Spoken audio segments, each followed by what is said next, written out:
Everybody, good morning. और आज आप लोग का समय क्वेश्चन सेंटर फिर से स्वागत है। मैं आज के क्लास में 10वीं क्लास का मैं पढ़ाऊंगा। उससे पहले सबसे पहले जो नए हैं वो मेरे चैनल को सब्सक्राइब करें, लाइक करें, ऑल का बटन दबाएं और मेरी कोई भी चीज अच्छी तरह समझने के लिए मेरे वीडियो को लास्ट तक देखें ताकि आपको कोई भी बातें अच्छे समझ में आ सके। तो आज के क्लास में मैं 10वीं क्लास का बिहार बोर्ड का मैं साइंस पढ़ाऊंगा। भौतिकी में चैप्टर 3 है और चैप्टर 3 में मैं चैप्टर 3 का मैं उसको आज मैं आप लोग के बीच में यहाँ पर लिखे वर्णपट या स्पेक्ट्रम क्या है। वर्णपट या स्पेक्ट्रम क्या है ये हमको जरूरी है, आज यही हम जानेंगे।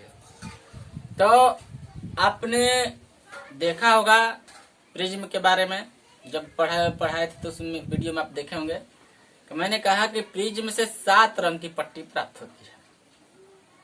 प्रिज्म से 7 रंग की पट्टी हमको प्राप्त होती है, तो वही पट्टी हमारा आगे चल के हो जाती है वर्णपट स्पेक्ट्रम के रूप में हो जाता है। यहाँ पर लिखे है कि जो सूर्य के वर्ण विक्षेपण के फलस्वरूप जो 7 रंग के हमको पट्टियां प्राप्त होती है वही हमारा क्या कहलाती है, वर्णपट या स्पेक्ट्रम कहलाता है। तो अब सवाल उत्पन्न होता है कि ये उत्पत्ति इसका कैसे हम जानेंगे कि ये है, ये मतलब वर्णपट है या स्पेक्ट्रम है।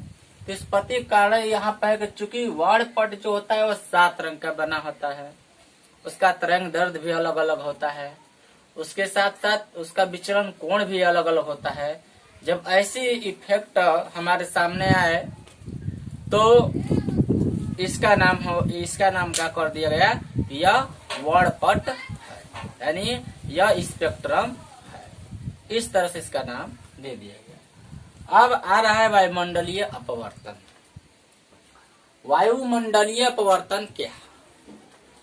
तो वायुमंडल में जो वायुमंडल में जो अपवर्तन की घटना घटित होती है वो हमारा क्या कहलाता है, वायुमंडलीय अपवर्तन कहलाता है।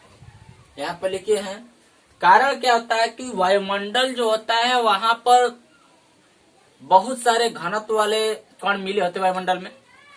वायुमंडल में बहुत सारे कण है, जब उनसे प्रकाश की जब किरणें हमारी आती है तो वहां पर अपवर्तन की घटना होने लगती है। अब बस उसी घटना को हम क्या कहते हैं, वायुमंडलीय अपवर्तन कहते हैं।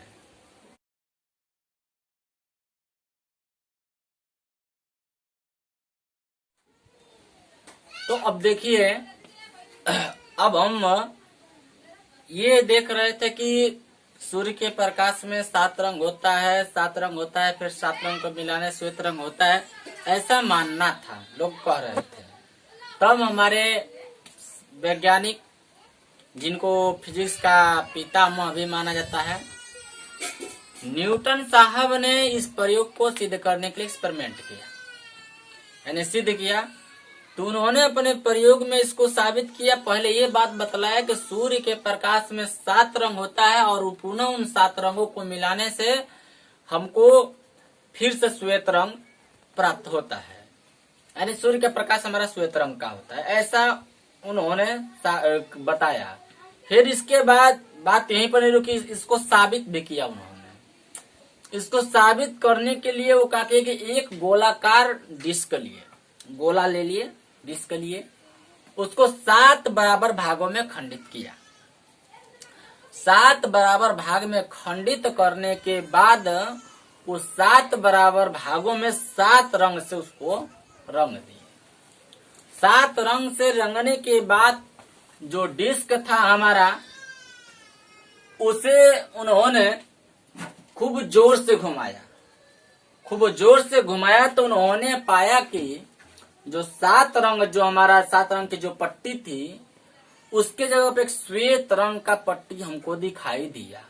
बस इस तरह से उन्होंने इतना सिद्ध कर दिया कि मतलब क्या है कि सूर्य के प्रकाश में 7 रंग होते हैं और पुनः 7 रंग को मिलाने से हमारा क्या होता है, श्वेत रंग हमको प्राप्त होता है। इस प्रयोग द्वारा न्यूटन साहब ने हमें ये सिद्ध करके बतलाया।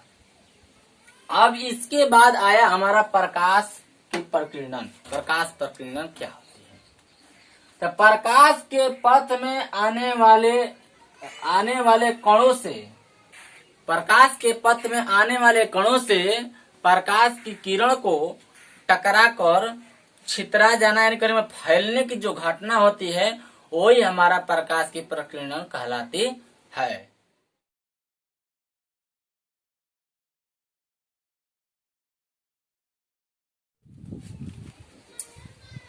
अब हमारे सामने प्रश्न आता है कि जो हमारा स्वच्छ आकाश उसका रंग नीला क्यों होता है? आप देखे होंगे कभी जब बादल एकदम साफ रहता है, आकाश साफ रहता है, तो हमारा आकाश जो होता है नीला यानी कि आसमानी कलर का दिखाई देता है।